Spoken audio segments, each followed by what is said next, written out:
Welcome to American Government. I am Mr. Dietrich. This is room C24 in the C hallway at Vantage Career Center. What are the routines and procedures for room C24, Mr. Dietrich's room? Into the class, put your phone in the sleeve. It's a no phone zone. Hallways before class, lunchtime, mornings, you can be on your phone. During instruction and class time and class work, no phones. So come in, put your phone in the sleeve. Your number will correspond with the number at your desk. If you've been assigned seat number 1, put your phone in sleeve number 1. If you've been assigned seat number 12, your phone will forever and ever go into sleeve number 12. That is also the Chromebook that you will use. So phone always in 1, and the Chromebook that you will grab from the cart will always be number 1. Once you put your phone in the sleeve, get your notebook out. Number 3, I'm going to start rolling fast. I hear the bell, I want to get going.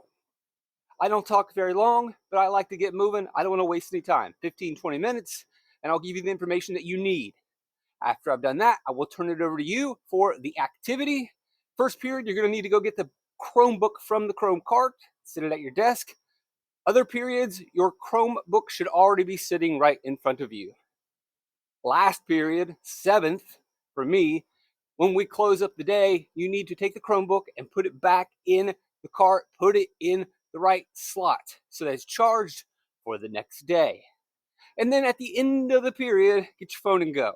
There may be an occasion where we have a little bit of time and you have finished everything up and you are good to go. 2 to 3 minutes of phone time is acceptable because our class instruction and classwork is done. Maybe someday there will even be 5 minutes. But for the most part, we're talking about grabbing your phone before the bell and getting going. We don't want to have phone time. No phone zone. Simple.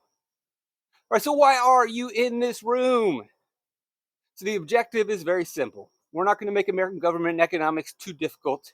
We're just here to learn USA every day. We'll start with 1, facts. Some of you may not get to step 4, and that is completely okay.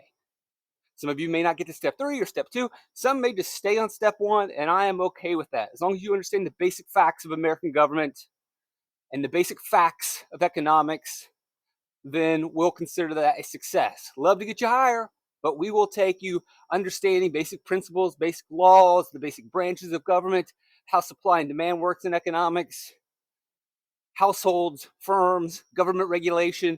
So I'm going to give you the information and stuff it in your brain. Now, some of us, hopefully most of us, will be able to take those facts, those principles, those ideas, those concepts, and then apply them to their life and make connections. When I talk about supply and demand, when I talk about inflation, you can relate it to your own experiences. You can relate it to your own shopping experiences or how you've seen prices fluctuate. Or if I talk about government regulation, you can talk about maybe in your career field or where you've worked, the regulations that you've had to follow.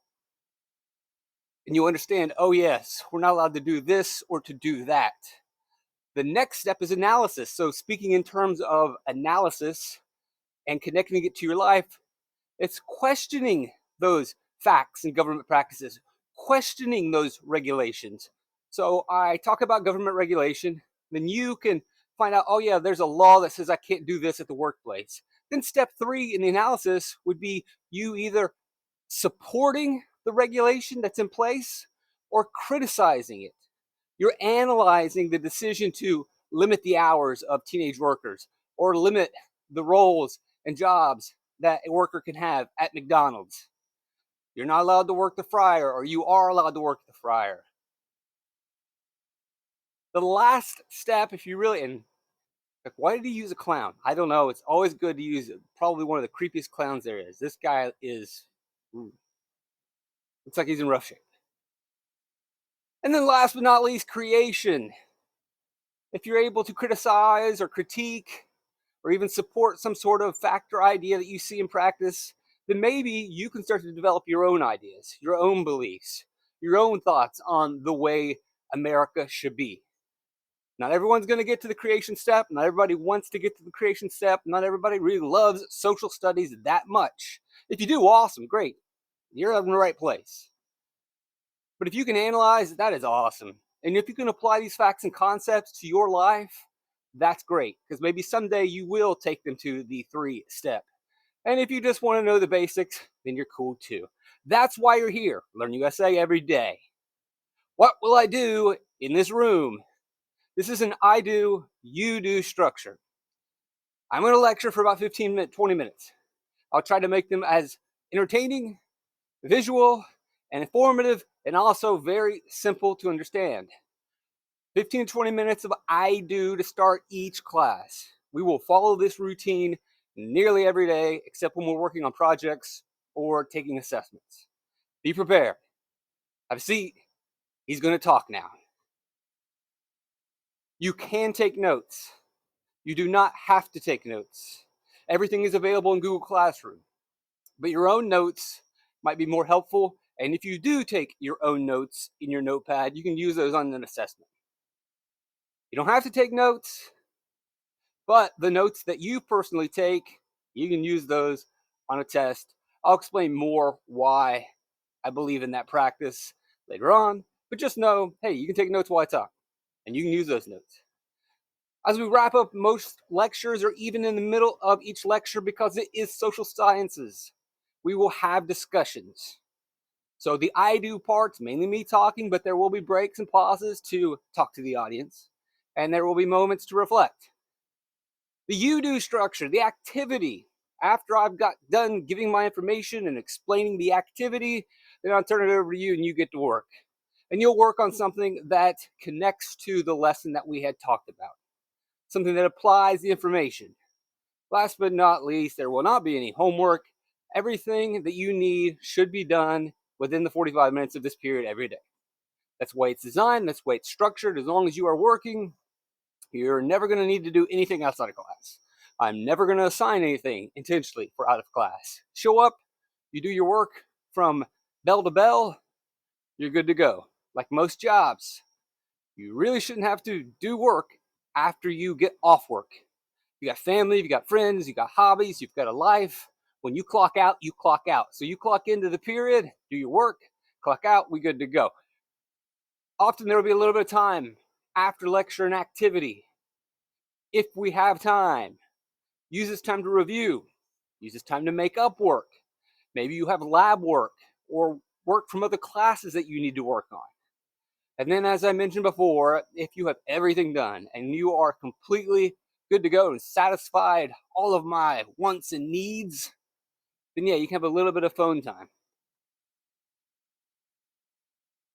Hey, we're going to do this again. Yeah, we're going to do this again. C24, routines and procedures. Come in, put your phone in the sleeve. Number corresponds with your seat. Get your notepad out. I'll get rolling with the lecture. Then you will do an activity. Then, when we are done, get your phone and go. Homeroom in 7th period, just another reminder. Sorry, other periods that you're going to listen to this. Homeroom, before first bell. Before first bell. So there's a bell, and then 3 minutes later there's another bell. But before first bell, you can wander around the halls. You can gather peacefully in my room, mostly peacefully. But after that first bell, put your phone in the sleeve. A couple minutes later, there will be a second bell. Then the announcements will come on. Do not talk during the announcements. So again, first period, wander, gather peacefully. First bell rings, put that phone in the sleeve. A couple minutes passes. Second bell dings. The announcement sings. And while it's singing, you're not speaking. Thank you. Appreciate it. 7th period. Before you leave, as the clock is ticking away, I know you still have another period. I do not have another period. This is it for me for my planning. So before you leave, take out Chromebook, plug it in the cart, and then put your chair on the desk. Pretty simple. Awesome. There will be discussion in this class.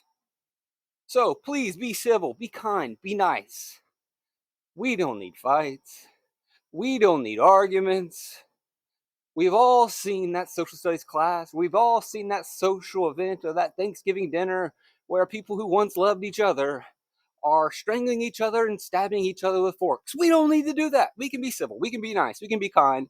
And the easiest way to do that is to follow these 4 simple rules. Rule number 1, no one wins an argument. Both lose. And I can already see the wheels turning in your head. Nuh-uh. Nuh-uh, you can win an argument. No, you can't. You can prove it, and this comes from How to Win Friends and Influence People by Dale Carnegie.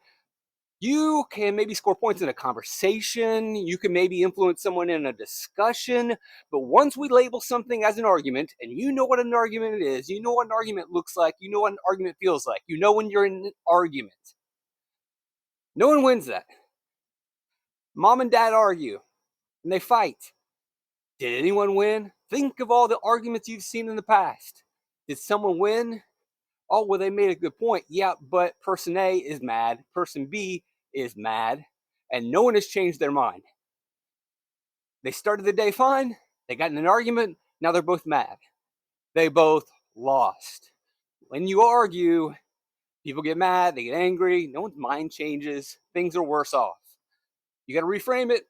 If you want to have a conversation, you want to have a discussion, you want to be civil, maybe there can be a winner. Maybe you can influence somebody. But once things turn into arguments, everybody loses. Let's avoid arguments. Rule number 2, accept that you won't change anyone's mind. This might be a little harsh, a little extreme, but it's the easiest way. If you are here to show everyone that you are the smartest mind in social studies, and you are going to change everyone's mind, and you're going to influence everyone to believe the way that you believe, you can. I don't know if anyone else wants you to do that, and I don't know if you want that burden on yourself. That's a lot of work. It's much easier to say, hey, I know what I know. I believe what I believe. And I'm not here to win discussions. I'm not here to change C24 and the minds inside it, except that you won't change anyone's mind. And you will be much more peaceful. You will be much more civil in conversations. You will avoid arguments. If you feel like you got to win and change people's minds, then you get into arguments. If you're willing to accept, like, that's all right, I said what I need to say, I'm good to go. I explain my beliefs. If they accept them, great. If they don't, no big deal. It just is going to make your time in this class period better. We don't want you leaving angry and then carrying over some silly argument you had in second period and then ruining your third period and ruining your fourth period. There's nothing worse than if a class period doesn't go well for a student and then they just carry that with them. If you accept that you're not going to change minds, you will avoid arguments and you'll save your days. Rule number 3, listen. Pretty easy. Now, if you can, do your best to really listen and not just wait for your turn to talk. But speaking of that, you can talk when it's your turn. So rule number 3, to being civil in our discussions, listen. Then speak when it's your turn, not over someone. Don't interrupt someone. Let them go, then you can go, then they can go. It's like a tennis match, volleying back and forth, back and forth. You don't hit the ball and then run over to the other side and then hit the ball that you just hit, cutting in front of the person. Wait for the ball to be hit to you, then you return serve. Rule number 4. If we are having a conversation and a debate, attack the points. Attack the ideas, attack the concepts, break those down. Ask for the evidence that supports a belief or an idea. Ask for the facts. Discuss if there's some contradictions. Do not attack a classmate. Don't call them stupid. Don't attack the person. No ad hominem attacks. It's a fancy way of saying you, rather than engaging the discussion, you just attack the person.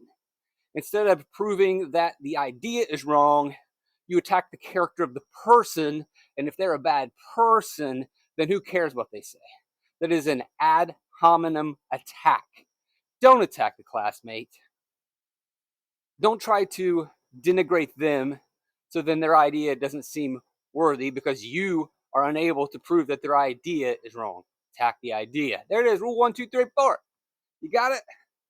Sounds good. Rock and roll. Procedures for the restroom, not during an instruction, not during the I do time. Get I do done, then you can ask. There's a hockey puck near the door. That is the Dietrich pass. Sign out on the door. There is a white board on the door, right by the window. Sign your name so we know that you have left the classroom and be on your way. That will be during the you do time. If during you do, that's up for you to do, but not during the I do. So again, not during instruction. Once we're done, if it's an emergency, we'll talk about it. Ask, grab the hockey puck, sign it on the door. Peace be on to you. Procedures in terms of behavior. Here we go. Most cases are going to be mild disturbances, especially at Vantage, especially with juniors and seniors. You got a lot of the craziness out of you. Thank goodness. I used to teach in middle school. This was a different presentation back then. So mild disturbances, I give you a nonverbal redirect, the look, give you a nod, give you a hairy eyeball, and then a verbal redirect. They say, hey, so-and-so, tone it down, bud. Or, hey, take it easy, man. Most of the cases, that's what's going to be. Get the quick redirect, and we'll get back moving to work. Sometimes it's a little hotter. We follow up our taco sauce level. We go from mild disturbances to hot. And these are where you do something a little bit more severe, or if it's a repetitive behavior of mild disturbances, then this might call for a one-on-one with me. This might call for an action plan, which we'll talk about in a second. Then, if you do something really big or bigger, or if the behavior just keeps continuing, we go to the fire sauce, and that's where we're going to talk to the mom and dad, grandma, grandpa, parental guardian. And there could also be the possibility of lunch detention. This is only in cases where it's been really repetitive behavior or you did something really bad. And then last but not least, Diablo. Woo! Got the super hot sauce. This is for severe offenses, stuff that absolutely crosses the line, or if it's just been non-stop disturbances, we're going to go get some dean intervention, bring in the admins. Like I said, for the most part, we'll be in the mild sauce, and we should be able to take care of everything. Occasionally, we might tinker in the hot. If we get to hot and you need an action plan, it's very simple. I'm not going to fix your problem. I probably can't fix your problem. But you know who can fix your problem? Good question. It's you. If there's a problem, most of the time in our lives, hey, when I have a problem, no one comes in and fixes it for me. No one comes in and tells me what to do and how to do it and how to fix things. And same thing for you. When you've had difficulties and problems in your life, most of the time no one fixed it for you.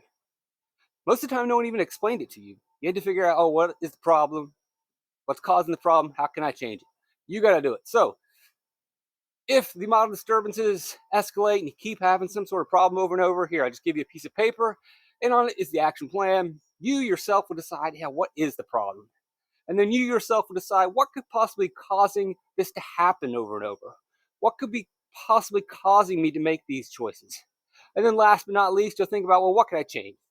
What can I do that understands the factors creating the problem? What can I do that will alleviate or maybe even stop the problem? Let you figure it out.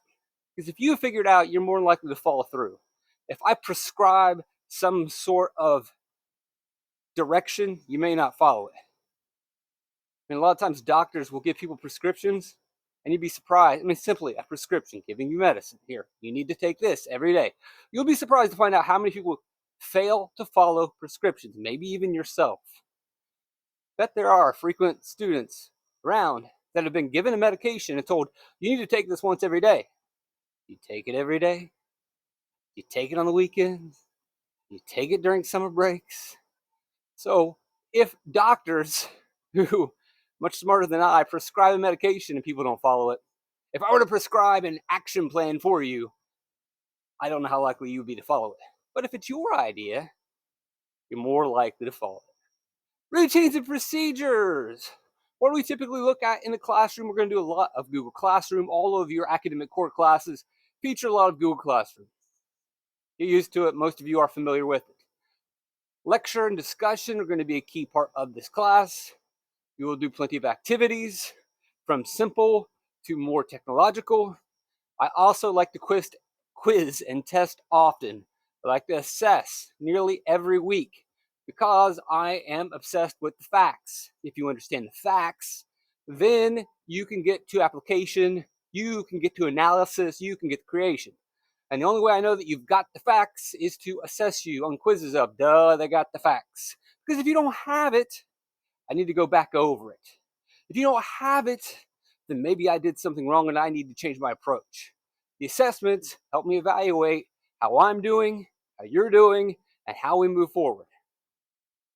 And it's always fun to have a little bit of a test here and there. Feel like you're accomplishing something.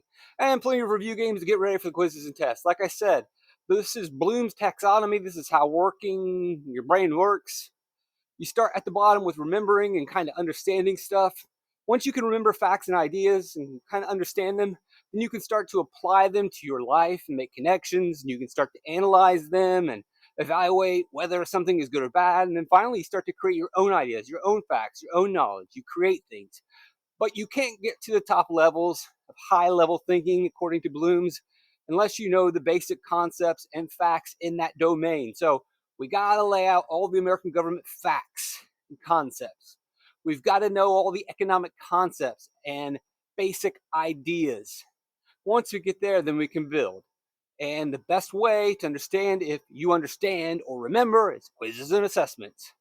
Topic schedule. Here is your Vantage intro week. We're going to be doing this for about a week. So sit back, relax. We're not rushing into social studies just yet. We want to just make sure that we know Vantage.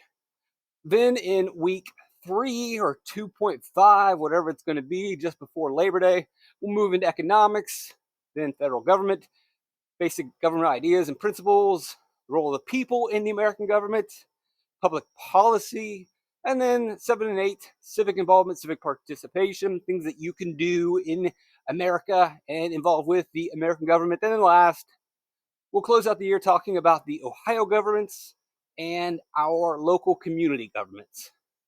This again, yeah, it's that important. Routines and procedures. C24, Mr. Dietrich's room. You're going to come on in and put your phone in the sleeve. Get your notepad out. I do lecture. You do activity. At this time, you may use the restroom. Remember, first period, you got to go get that PC.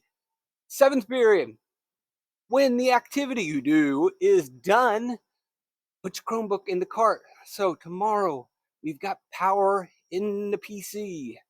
And then last but not least, when all work is completed, all wants and needs are satisfied, get your phone and go.